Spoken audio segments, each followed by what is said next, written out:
All right, guys, in this particular series, we are going to be going through our cover two coverages, good, bad, and indifferent. Here we go.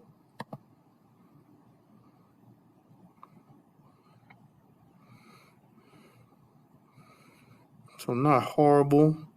I don't want to see this corner over here backing up. Watch it on the second go around. This guy, I don't want him to go backwards like that. I want him to stand his ground. Let me check my other corner on the other side. I want him to stand his ground and jam him and get to the football. And I want to show you something. The only thing that I would really correct here is outside of what's happening at the bottom of the screen. If we just focus up here on this particular corner, I want him to get to the ball going outside in. So in this pathway, if at all possible, I would have rather him redirect himself and come outside here in towards the football. That way. Let's see what my other corner's doing. See, I don't want them going inside of there. I want them to come here and outside that way. Because if that thing breaks outside and you thought it committed inside in here and he happens to go whoop right outside and up the field that way, everybody's expecting for you to turn that play in. And so you get too nosy inside of here. That's a no.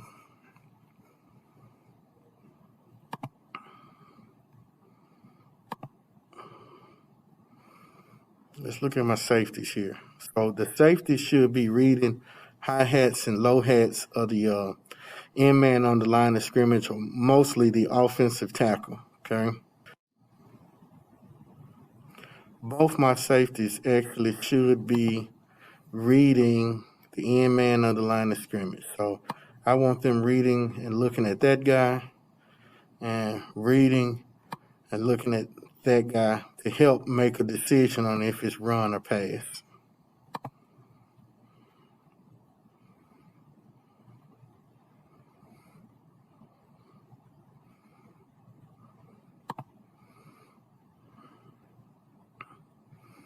So we got another cover two situation, I believe, here. So I want him to align wider than what he is. I'd rather he be standing on the hash.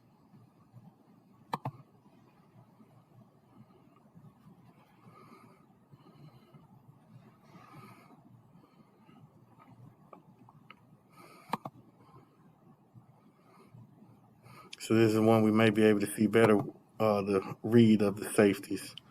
Let's see what we got. Okay. So again, I want my safeties reading the end man, their eyes here, and their eyes preferably here. Let's see what they get.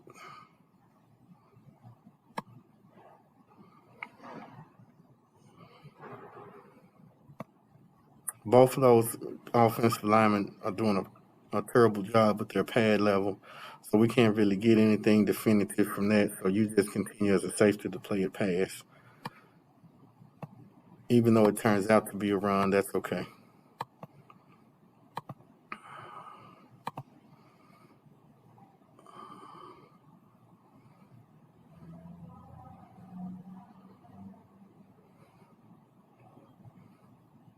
So let's look at this one again.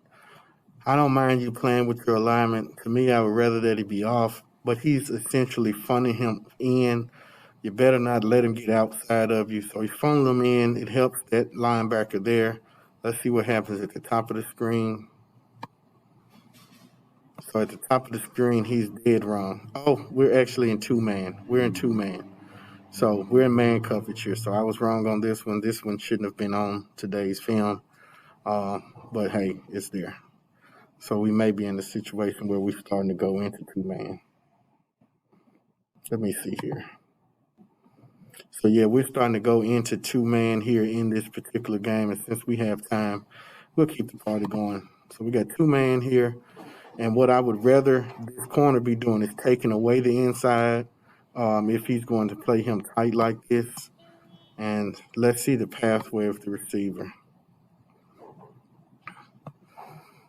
So we got to take away that inside. This is not what we want from a corner. All right, we don't want you in a trailing position. If he's going to get in there, we would have wanted him to have to bubble down and bubble backwards to do that, which is really going to take him to that linebacker. Not in the most horrible technique. This is not the most horrible technique ever, but he's missing that jam, and that's not acceptable. Because what we want is I want my corner in man coverage. I want him on that side of that hip right there, not on this side, that side.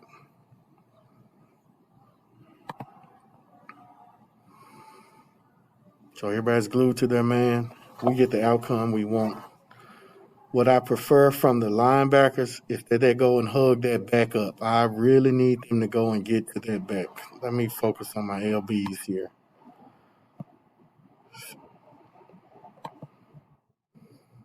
Because if it's a screen, it makes it easier for you to get to that back who's out here.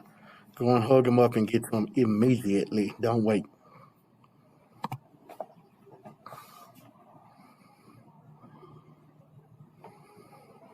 So the safeties are over top of everything. They should be opening up and backpedaling there. They have this whole entire half of the field.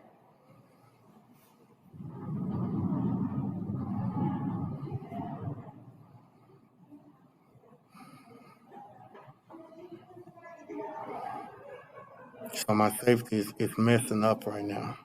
My safety, this guy right here, he should be back on this hash across from this safety. This whole half of the field is here.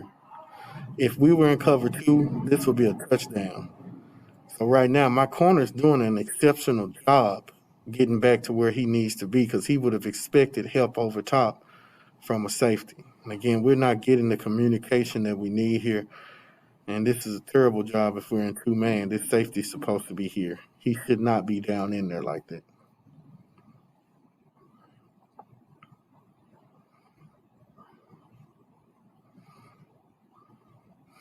And if my corner was inside technique, that's an interception. He throws the corner of the ball.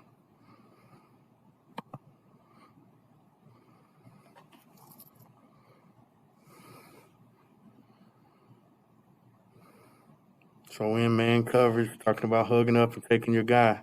Let's see what happens. This is what happens with screens when the linebackers just sit in coverage, in man coverage, just sit there instead of going get their guy immediately. He should not be dropping. He should be going to get his man immediately. Because I believe that if he does that, I mean, yes, a possibility he could get blocked by the offensive lineman, or he may run past the offensive lineman before the offensive lineman is even ready and make that tackle. Go and get that back right now.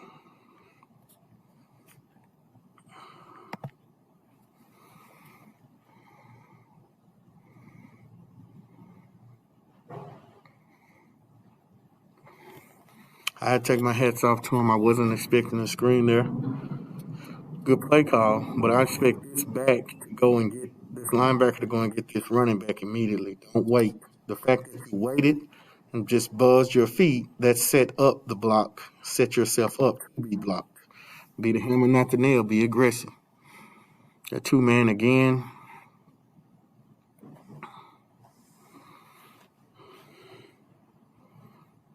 So I don't really like this alignment right here. Okay. In two man, I want both of these corners inside technique. Inside here, inside, about right in here. And then you chase your man outside, force him to throw the ball outside. We do make that happen, but you made it harder on yourselves as corners.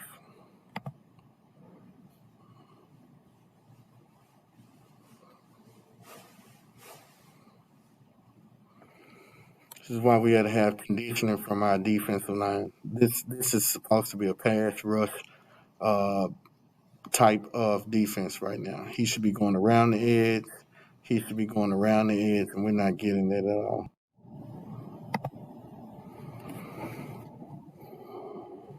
Got to contain. Made it harder on yourself, hustling. D line.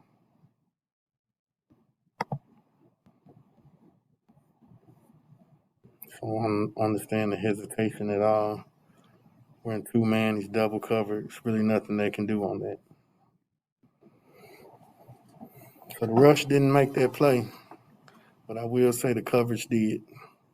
Everybody's got their man. It's a pretty good job. I'll take it.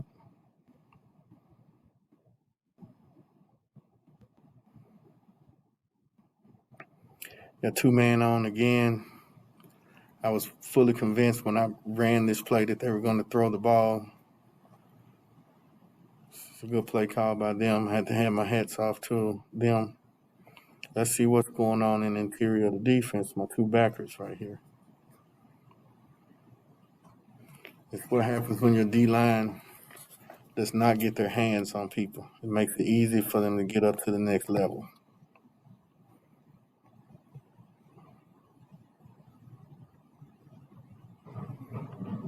Okay, so I'm going to pause this.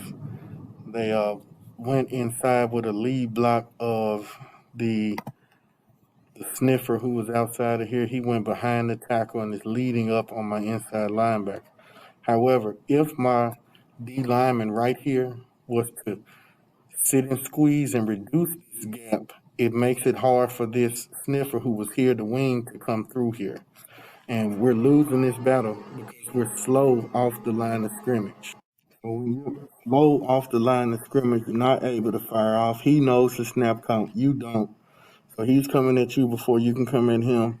And we don't get any type of push or penetration right here, which keeps this gap open. And it should not be like that.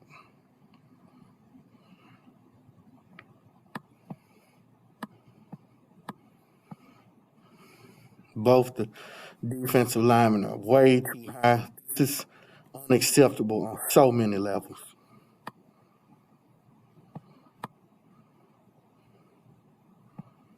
Everybody's reaching with arms on so many levels. This is not acceptable.